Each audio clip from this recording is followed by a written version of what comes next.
Salut à tous, merci de rejoindre ce tout nouveau numéro de l'émission à l'affiche 100% musique. Avec au menu la découverte du nouvel album de l'immense maître de la kora mandingue, Balaké Sissoko. Il nous présente Djourou pour un voyage à travers les âges et le temps.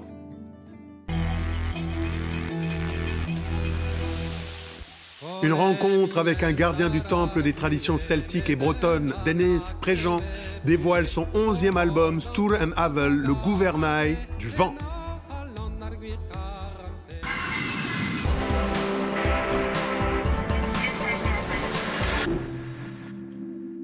Nous accueillons deux artistes impressionnants. Bienvenue à vous, Balaké Sissoko. Merci. Bienvenue ici, Ikagene. Somoko. Amba, Torosite. Voilà, ça c'est en Bambara, c'est les civilités. Et en duplex avec nous, Dennis Préjean, lié aux contraintes de la pandémie. Vous deviez normalement être avec nous.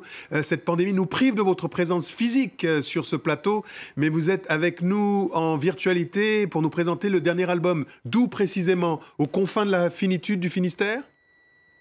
Oui, à Plestin-les-Grèves, au bord de la mer, au Finistère nord-ouest.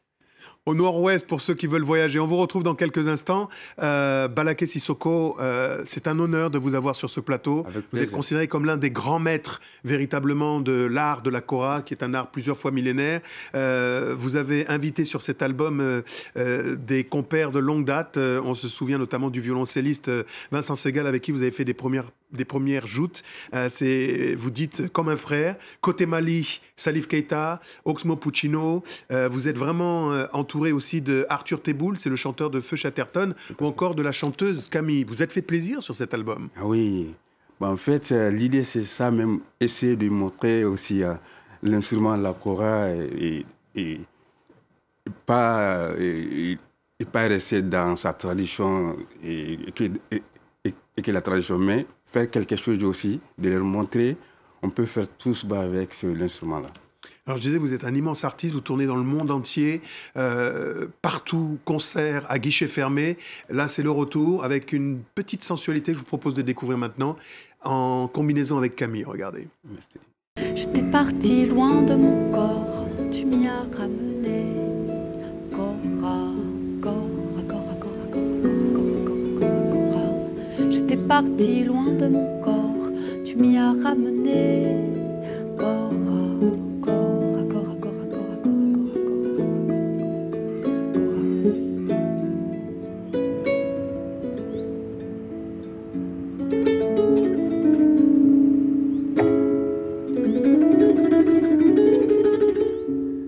L'alliage de plusieurs styles, de plusieurs tendances, de plusieurs générations. Sur ce nouvel album, Djourou, qui est le nouvel écrin que vous nous portez, la joueuse de kora britanno-gambienne, Sona Jobarteh, fait partie du palmarès. C'est important pour vous qu'une femme qui joue cet instrument sacré soit là? Pour moi, c'est très important parce que il y a rare des femmes qui sont en train de donner à fond avec cet instrument. Donc moi, là, je suis fier d'elle, donc c'est pour l'encourager, donc de partager vraiment les visions que j'ai, donc de la faire mettre vraiment du courage pour qu'il soit bien pour continuer, parce qu'il y a pas beaucoup de femmes qui commencent, mais là, ça ne continue pas. Ouverture d'esprit, équité et partage. Alors, c'est en écoutant votre père, Djelimadi Sissoko, qui fut le directeur musical de l'ensemble instrumental du Mali, que vous avez fait vos premières armes. À l'âge de 13 ans, vous avez été initié pendant plusieurs dizaines d'années. Vous avez accompagné les divas légendaires, Mama Draba, Kandia Kouyaté, Baba Nikone et quelques autres, avant de croiser plus tard Toumani Diabaté. On ne devient pas Djeli, on est Djeli. Est-ce que vous transmettez aujourd'hui la tradition aux nouvelles générations? Oui, c'est l'idée. Parce que tout ce travail que là, j'ai en train de faire, c'est ça que j'ai dit ouvertement. Là, j'ai dit pour moi, et c'est pas que et transmettre avec mon fils, mais pour tout le monde. Donc la porte est grandement ouverte pour tout le monde. Donc là, j'aimerais bien que ça soit un partage vraiment qui est très large. Voilà. Alors, je propose d'aller faire un voyage du côté de la Bretagne profonde. Avec vous, Dénès, j'ai trouvé un point commun avec notre invité Balaké Sissoko. En dehors de votre coupe de cheveux qui est semblable, le point de convergence, c'est un certain Oxmo Puccino, c'est ça? Oui, tout à fait. Voilà, que j'ai invité sur mon album et qui a eu la gentillesse d'accepter mon invitation. Et qui aime beaucoup la Bretagne aussi, puisqu'il a un public, il a vraiment un public qu'il adore aussi.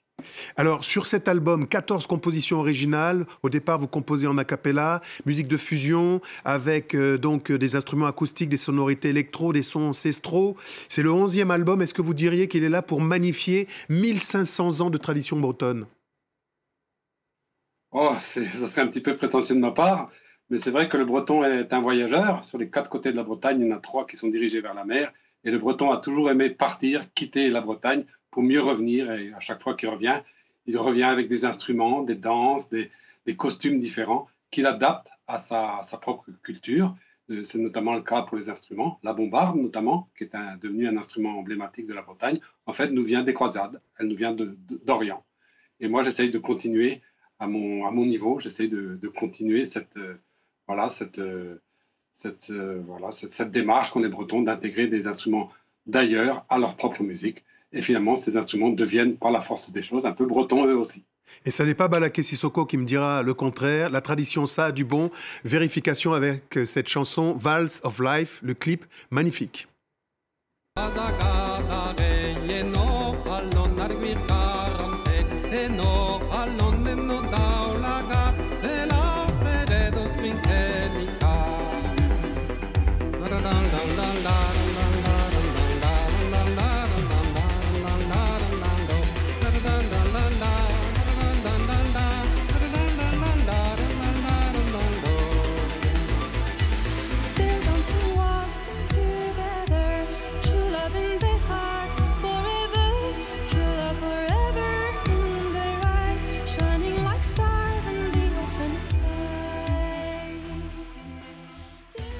Dénès Prigent, nouvel album à découvrir rapidement si ça n'est déjà fait. Dénès, on le sait, en Bretagne, la pratique de la langue fut interdite. On imposait aux enfants de parler le français. Et vous dites que c'est votre grand-mère qui vous a transmis cette tradition. Est-ce que, quelque part, cet album et toute votre démarche, c'est un plaidoyer pour la préservation des patrimoines régionaux et de la langue en particulier? Je pense que le monde est une prairie avec 1000 espèces de fleurs différentes. Chaque fleur a sa couleur, son parfum, sa forme. Et la Bretagne est une de ces fleurs avec sa langue, sa musique, ses danses. Et c'est important de préserver les langues de chaque pays, même si ces pays sont petits ou sont minorisés. C'est important car, en fait, ils font partie du patrimoine de l'humanité et c'est important. Dans le patrimoine de l'humanité, il y a un instrument plusieurs fois millénaire également, c'est le balafon. Grâce à Maury Touré, je vous propose d'aller redécouvrir la 5e édition consacrée à cet instrument au cœur de la Côte d'Ivoire. Maury? Voilà, bonjour Amobé, je suis du côté de Boundiali, c'est au nord de la Côte d'Ivoire, à 700 km de la capitale ivoirienne, Abidjan. Et c'est ce lieu qui a abrité la 5e édition du festival Djegele, le festival international du balafon. Et vous le savez, nous sommes un pays sénoufo, et cet instrument qu'on appelle le balafon est extrêmement important pour ce peuple. Il est au début et il est à la fin, à la naissance, au milieu, au mariage et même à la mort. Et pendant 3-4 jours, nous avons vécu avec ce balafon à travers des artistes qui nous sont venus du Mali, du Burkina Faso et de la Côte d'Ivoire, à travers des danses, mais aussi à travers des conférences de réflexion sur cet instrument qui est en train de se battre contre le temps, pour ne pas dire la modernité. Voilà, merci Maury. Ça donne l'espoir de voir la nouvelle génération se réapproprier l'héritage des anciens. Magnifique, parce que là, j'ai vu même une joueuse de balafon qui est en train de jouer. Là, c'est très sympa, c'est cool. C'est ça, il faut bien supporter de ça. Il y a des ballons aussi, et donc essayer de mettre tous ces instruments vraiment et en valeur, de les pas laisser dans son caserne. Donc, il faut la faire sortir. Voilà. Alors, Dénès, est-ce qu'on peut imaginer une tangente entre le cœur du Finistère et le Mali profond pour une joute musicale de préservation patrimoniale? Ah oui, bien sûr. Moi, c'est ma démarche depuis le début. la rencontre de deux entités musicales, on crée une troisième. Et à partir de deux entités musicales, c'est vrai, quand on en crée une troisième, c'est comme si on ouvrait une fenêtre sur un paysage jusqu'alors insoupçonné. Et pour moi, c'est ma démarche. Le jour où j'aurai plus cette envie de rencontre, d'aller vers d'autres cultures, de travailler avec des musiciens, des instrumentistes de cultures différentes de la mienne, ce jour-là, j'arrêterai. Parce que pour moi, la musique, elle se définit comme ça. Et ma vision de la musique est celle-là. Merci à tous les deux d'avoir été des sentinelles qui permettaient de transmettre aux nouvelles générations la magie des anciens. C'est déjà, hélas, la fin. Iniche. Maniche. À très bientôt. Comment on dit au revoir en breton? Alors, c'est Kenavo. Kenavo, on le dit normalement, ça se divise en trois. Kenavo, c'est d'ailleurs sous-entendu qu'il y a quelque chose derrière. Kenavo, stere de noa, tant qu'il y aura des étoiles dans le ciel, tant qu'il y aura du pain sur notre table, tant qu'il y aura du feu dans la cheminée, tant qu'il y aura des enfants pour nous survivre. Et des étoiles, il y en a sur France 24. C'est déjà, hélas, la fin de cette émission. Merci à toutes, à tous de l'avoir suivi. Kenavo, n'oubliez pas de la retrouver sur france24.com ainsi que sur tous les réseaux sociaux. Franchement, je vais m'énerver. Allez liker ma page Instagram, Facebook. On se quitte avec une exclusivité planétaire. Libya, le tout dernier clip de Tiken Jah Fakoly. Vous êtes les premiers au monde à le voir. Regardez.